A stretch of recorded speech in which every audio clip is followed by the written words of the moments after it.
Get ready for the dictation. Dictation will start in 5 seconds. Start. Sir, we must bear in mind the economic viability of small plantations of 5 hectares and the financial capacity of the small planters to fulfill the obligations cast on them to provide housing and crash facilities. Those small planters, in some cases, are unable to provide themselves with houses and medical care as good as those intended for their workers in the will. I am sure that good many small holdings will go into liquidation, unable to bear the burden when the prices fall, as in the case of tea today.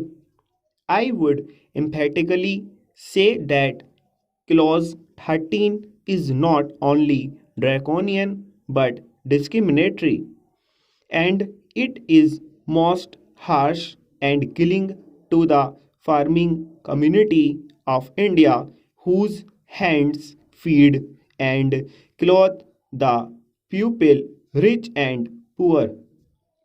Sir, I strongly feel that the punishment with both compulsory fine and imprisonment is too severe for violation of a welfare legislation covered by the Act.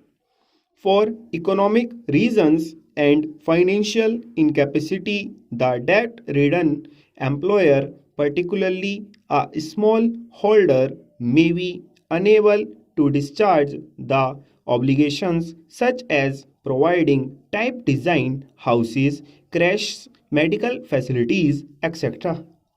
In such cases, there is no point in sending the landholder to jail and collecting a fine from him for every day of default.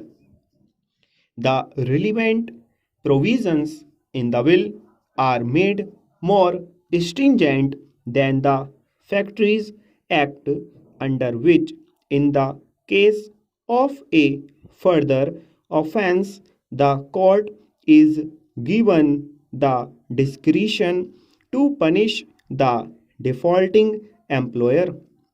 But in the proposed amendment, the word used is shall instead of may, which makes it mandatory on the court to impose imprisonment as well as fine.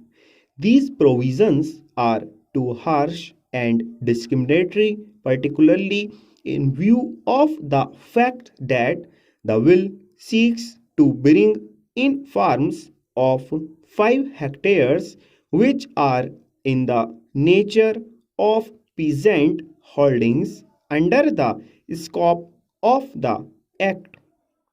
Sir, I would like to ask the government of the pupil, for the pupil, and by the pupil, in the name of the farmers of India, why it wants to treat a farmer as a criminal and to be imprisoned for such an offense, while it does not do so for a factory owner of a city.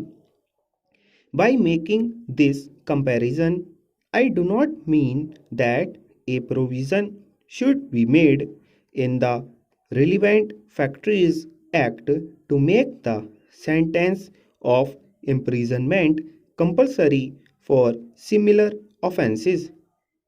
Let me make it clear that I am not speaking against the interests of the workers in the plantations.